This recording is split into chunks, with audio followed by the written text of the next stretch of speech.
Fake YouTube shield वाला।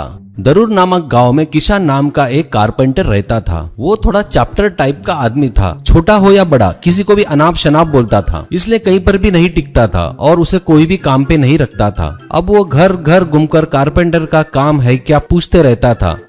ऐसे ही एक दिन पड़ोस के गांव से मैकेनिक रॉकी उसके पास आया और किशन से बोला, रॉकी देख भाई किशन, मुझे फेक यूट्यूब शील्ड चाहिए, वो भी महीने के 100, लकड़ी भी मैं ला कर दूंगा, क्या बोलता है? हर एक शील्ड के तुझे 1000 रुपए दूंगा। किशन, क्या बोला भाई? एक शील्ड के 1000 रुपए? भाई मेरा एक डाउट है, ये शील्ड तुम क्यों बनवा रहे हो? रॉकी, यार मैं देश की सेवा करना चाहता हूँ, जिन लोगों के सब्सक्राइबर नहीं होते ऐसे लोगों के लिए बनवा रहा हूँ। और सुन, ऐसे फालतू सवाल किया तो ये काम किसी और को दे दूंगा और यहाँ से चला जाऊंगा, समझा? किशन, अरे ठीक है भाई, तेरा काम हो जाएगा, ऐसा कहता है। अगले दिन रॉकी एक ऑटो में शील्ड को लगने वाली लकड़ियां लाकर किशन को दिया। उस लकड़ी से किशन फेक यूट्यूब शील्ड बनाकर रॉकी को दे रहा था।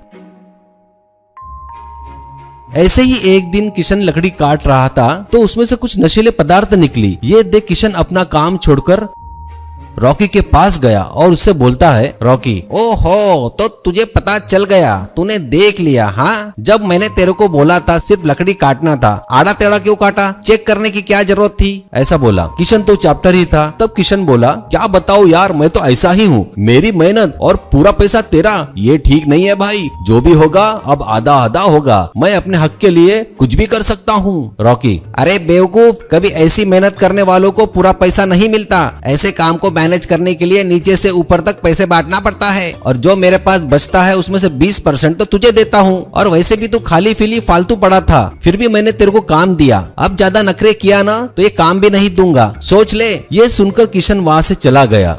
ऐसे कई दिन बीत गए। रॉकी अपने मैकेनिक शॉप में था। अचानक उस पर पुलिस की रेड गिरती है। पुलिस उसके दुकान से शील्ड और रॉकी को अरेस्ट करके कोर्ट लेके जाते हैं।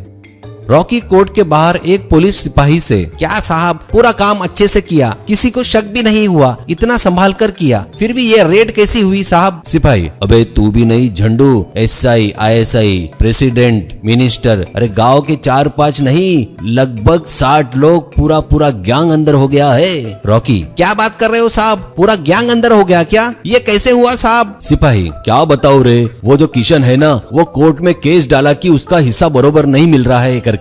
वो इतने दिनों से तेरी जासूसी कर रहा था कि माल कहां से आ रहा है, कहां जा रहा है, तू किस किस को बांट रहा है। उसने पूरी रिपोर्ट बनाई और कोर्ट में दिया और कहा कि उसको हिस्सा नहीं मिल रहा है। और तो और एक शील्ड के 5-5 हजार चाहिए, ऐसा केस किया उसने, और वो भी जज के पास। पूरी दुनिया में ऐसा केस किसी ने देखा ही नहीं होगा। झंडू ने सबकी वाट लगा डाला। रॉकी, उसकी तो ऐसी की तैसी, एक बार मिल गया तो बताता हूँ उसको। सिपाही, अरे सबसे पहले तो उसी को अरेस्ट किया गया है, वो अंदर है कोर्ट के, अब जज लगाएगा तुम सब लोगों की वाट, चलो अंदर, करके रॉकी को लेकर अंदर गया। जज ने सभी को सजा सुनाई और सभी को जेल में डाल दिया।